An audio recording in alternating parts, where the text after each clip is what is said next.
scrimmage today. Anytime when you're doing a scrimmage, it's inter squad. There's going to be some things that are really good, and you're concerned whether that's one side winning or the other side losing, and that's kind of the way it went today. I thought there was a lot of give and take. I thought the defense started off strong and forced some takeaways, fumble and kind of 2 interceptions, I believe, to start the scrimmage. Offense right around the middle, rebounded, really ran the ball better, and did some really nice things toward the middle of the scrimmage. Had a nice coming off drive for 98 or 99 yards, and then got into game stuff. And we worked red zone before that. And I thought defense in the red zone played really well. Down in the tight score zone inside the 8-yard line, gave up some touchdowns. And so offense probably did a little bit better than the score zone. Then we went and did a 4-minute situation, which the offense was able to run out the clock, and which is something that offensively we needed to improve on. But then defensively, we did a 2-minute into game scenario where really the offense went backwards and it ended on a sack. So some give and take. Just talking offensively, I thought at the top of the red zone at 25 and down to about the 10 wasn't very productive. Had some turnovers. Those were the negatives. The positives offensively, running the football better and able to run out that clock in the 4-minute. That was big. And then executing a long drive.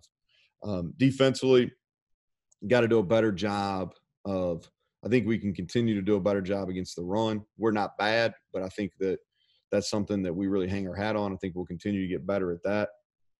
I think the other thing is when we get down there in the goal line area, being able to cover the pass as well. We've got to do a better job doing that. And then like to see get off the field in that 4-minute.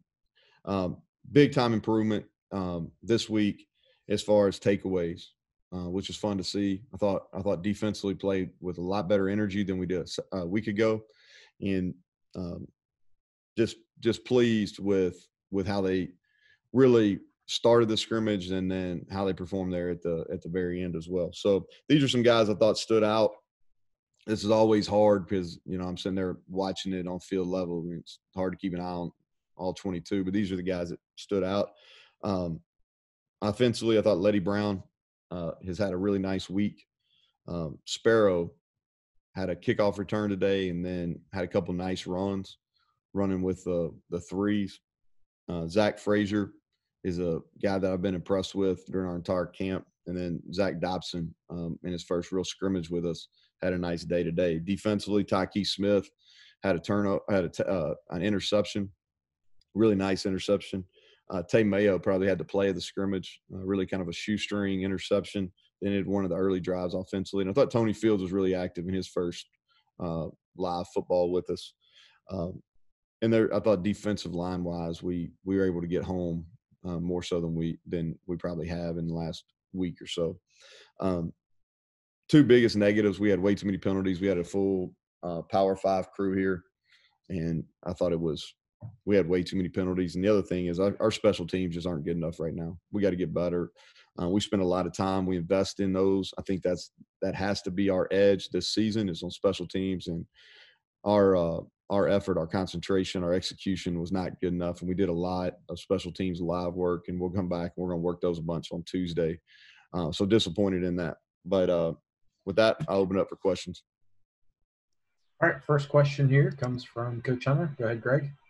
So, Coach, you mentioned Tony Fields. So obviously he's practicing. So what do you see from him? Is he playing Mike, Will? What do you envision for him? Yeah, he's playing Mike right now for us. He has the ability to play both. He really runs, and you could tell he loves to play the game. Plays at full speed every snap.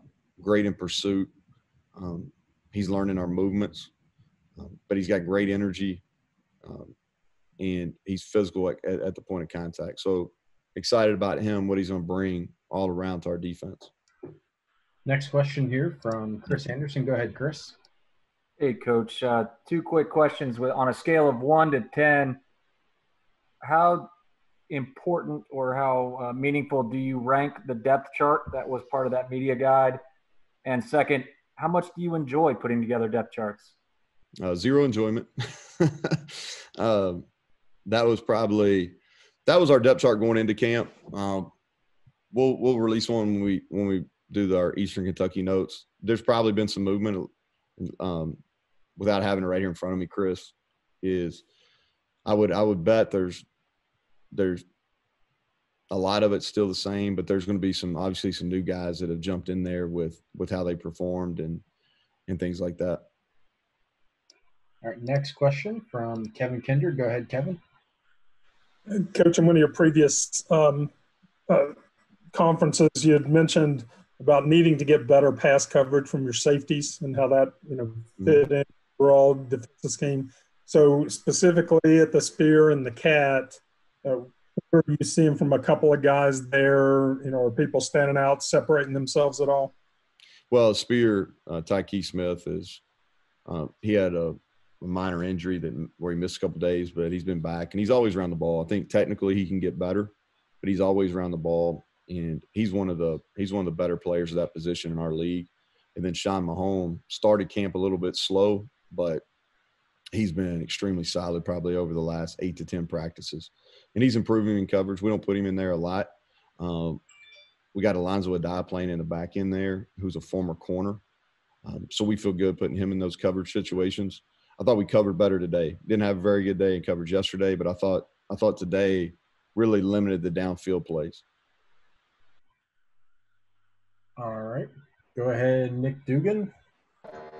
Hey, Coach, thank you so much for taking the time to be with us. I'm curious to know if there's a certain position group that you feel like has benefited the most since you guys have gotten back going full squad and certainly with these scrimmages as well. Well, the live work is most important, in my opinion, for the running backs and the linebackers. The O-line and D-line, there's not a ton of difference when you're talking about a tackle situation compared to a thud situation. It's a lot different. And I probably should add safeties in that mix as well. But safeties, linebackers, running backs is extremely different. And I think the running backs have risen to the occasion this week and had a really solid week. We need them to keep growing and keep improving. But that's probably, if I had to say one position group, I would list them. Next question from Cody Nesper. Go ahead, Cody. Hey. A guy that's shown up a lot in the camp reports has been Darryl Porter. Mm-hmm. I was just wondering what has made him stand out so much to you, and does he have a shot at real playing time this year? Yes. The last question is yes, he'll definitely play. He'll be in the mix. Couple things I like about him. First of all, his football IQ for a young guy is extremely high. Second thing is he loves to compete. And third thing is he's got great feet, and he keeps himself in really good football position. And he's made plays. He's got the most picks of anybody in our camp so far. So, the guys that are productive are the ones that play, and he's been productive.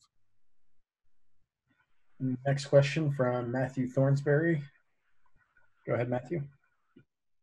Hey, Coach. I was just wondering, where are you guys at with your O-line? And, is there anyone that's standing out at the time to you? We've got a battle at left tackle there with Brandon Yates and Junior. And it's been kind of give and take. They've, just when we think that one guy's going to ready to take it, the other guy will have a good day and the other one will fall back a little bit. So there's a battle there. Gmitter's solidified there at left guard. Chase has had a really nice camp at center, and Zach Frazier will back him up at that spot. And then at right guard, Mike Brown has been there, and then John Hughes, and then at right tackle, and then Bryson Mays has really kind of been a bright spot in camp. He's played center guard and tackle, and he's a guy that we feel like is going to be able to move around and maybe even break into the lineup. Next question here from Derek Red. Go ahead, Derek. Hey, Neal, you had mentioned Tony Fields as a guy on the defensive stance stood out in his first real action. Then you mentioned Zach Dobson on the other side. What is it that's standing out about Zach in that first, live action that he's been able to do for you? Yeah, this is probably the first time he's shown up and really stood out in any practice situation was today, and caught a couple balls down the field, had a really nice run after the catch. I think he had 4 catches maybe for 90-something yards. So just a productive day. I think he's still got. I mean, in all reality, he's still learning what to do. He hadn't been here that long, but in this situation in the scrimmage, he did stand out. Next question from Mike Kazaza. Mike, go ahead.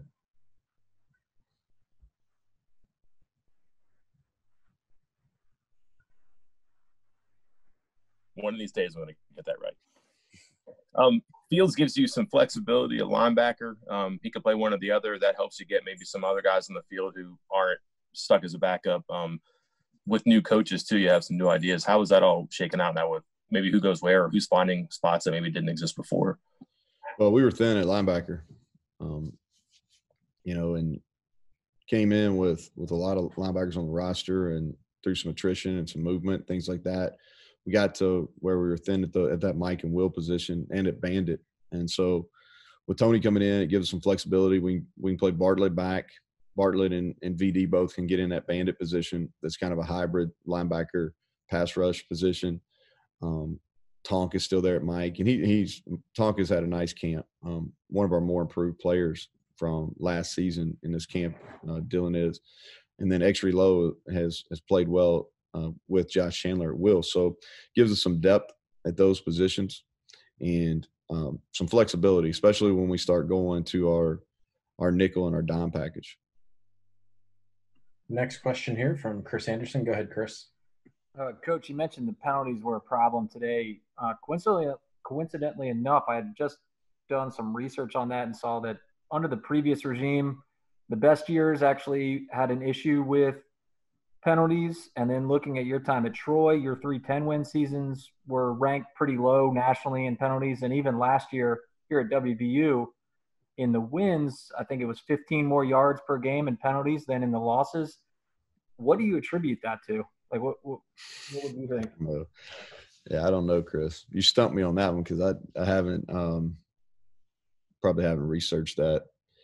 I'm okay with aggressive penalties. It's the ones that are discipline and concentration focused that really, really hurt you, and the ones that are selfish. I think we had a unsportsmanlike that took us off a 2-minute situation. We were in a 2-minute situation. We had childlike behavior. They throw a 15-yard penalty and it moves back. I'm not okay with that. If we have a defensive lineman on 3rd and long who's amped up on a pass rush and he accidentally jumps off sides and gives them 5 yards, I'm okay with that. I don't want to see it a lot, but I get that. He's trying to jump the snap count to get to the quarterback. And so I think a lot of the penalties just depend. Like today, what I didn't like, we had a bunch of procedure penalties, had a couple of defensive offsides, we had a couple of delay of games with older quarterbacks, which shouldn't happen. And then like that selfish penalty in the 2-minute situation should never happen. So those are the ones that you don't want to see. We had a couple holding penalties. That's going to happen. So I don't know if that answers your question. I probably didn't know that about our 10-win seasons at Troy, nor about the previous staff here. I probably didn't know that. Next question from Jared. Go ahead. Hey, Neal, I'm just curious what you saw from the quarterback position today and if you're any closer to naming a starter. Yeah, it's so hard on like scrimmage days. That's why I don't talk about them a bunch, because they're kind of mixed in there with the 1s and the 2s. And I hadn't even seen the statistics of it. They both did some nice things. They both did some things today that older quarterbacks shouldn't do. As far as making a decision, we'll start having those conversations tomorrow, sometime this week. I think that's fair. I don't know exactly what date, but at some point this week. Next question from Kevin Kender. Go ahead, Kev. Going back to your special teams comments, has the different way that you've had to practice some things this year, has that contributed at all to some of the problems that you've seen? Is it just something that you've got to put in more time on, or what are the things you think are contributing there? Well, so I think the split practices hurt and helped special teams, and they helped in the fact that we got a lot of people evaluated to see if they can do it. They helped in the fact that we know what to do. They hurt because we didn't really have full speed reps, because we didn't necessarily have enough depth in those split squad to get a great scout team look. And so really since last Friday is on for instance, on our punt team, we didn't have a great really rush look until Friday, a week ago Friday. And so now we practice Friday, Saturday, 8, this is like the 8th practice we've had or maybe 7th, if I'm counting wrong, where we've actually had a true rush team, somebody that can block the punt. And so we are a little bit behind, as far as just those full speed reactions and things. We're careful on kickoff and kickoff return. And because those are high energy plays, high contact plays. So you just got to do it. We got to get better at it. I think some guys got exposed today for not being ready to go and, on our special teams unit, and we'll get it corrected. We got time. We'll take these 4 more questions here. Go ahead, Sean Manning. On the 5-part social media post this year, this week, what was that your idea, and just kind of what was the thought process in wanting to do something like that? I think our creative department, which Grant's on here part of, and our communication staff, everybody, Mike and those guys, and Austin Gaines and Caleb Saunders here within football, I think they do a tremendous job. Austin was with me that entire day. I don't remember exactly whose idea it was, but I think it's good to give our fan base some insight about what goes on. And we're in unique times. Not allowed to have outside people at practices, and media can't come and watch like you normally would. And so just trying to give fan base some behind the scenes look at how we're operating. Next question from Cody Nesper. Go ahead, Cody. You mentioned Vandarius playing at Bandit. Is this really the first time that you've gotten, since he was injured last year and he was suspended the first 4 games, is this the first time you're really able to get a good look at him prior to the season to know what kind of role he can play? He practiced last year while he was suspended. Then he played in those 2 games. So we got a pretty good look at him then, but this has been the longest period he's had to run with the 1s and the 2s and get really good. He's been in both scrimmages. And so, yeah, that's probably fair, Cody, that this is the longest look we've had at him. All right, go ahead, Jim Workman. Hey, Coach. Just wanted to check with you. Last time I looked, we still have a college football game on TV tonight. I know there's scheduled games this week. There was news about the Big Ten possibly moving back up and playing at least, late fall. What's your impressions of college football, and does the outlook look a whole lot better now? I think it's to be determined. I think that this stuff has changed. We've been all over the map here the last 6 months. I know this. I've been picking my daughters up on Thursday at softball, and there's Little League football practice going on. I'm fired up about that. Turned on last night, watched 2 buddies of mine coach down in Alabama, Spanish Fort. Was playing St. Paul's, 2 guys run those programs that I really like and respect. And I was fired up to watch some high school football last night. And then tonight, I think Austin Peay and Central Arkansas are going to kick off college football. So I'm glad that guys get to do what they love to do, which is compete. Coach staff gets to coach, and we can do it in a safe environment. I believe that's the case. I've said that all along. As far as what the Big Ten is going to do, I really haven't paid much attention to it, honestly. I really haven't. Locked in on what we got to do, and what we got to do is I showed y'all at the first press conference we had in this season is we got to stay well. We took, I don't know however many tests we took on Wednesday, players and staff. We had 0 positives, and so we got to stay well, and then we got to continue to get ready to play on September 12th, and then turn around and start conference play on the 26th. All right, we'll take the last question from Coach from Mike Kazaza, and then we'll have defensive lineman Darius Stills and wide receiver TJ Simmons. Go ahead, Mike. Yeah, just to Neal, looking around the country, it seems like it's waiver season. You've been waiting on some. I don't know if you have any news there. And also, you have special teams, it sounds like, at the top of your list. That's probably normal for every first game. But given how weird this offseason is, do you change the the gear you shipped into right now much differently than where you would be in a normal season? Probably going to wait a little bit longer, Mike.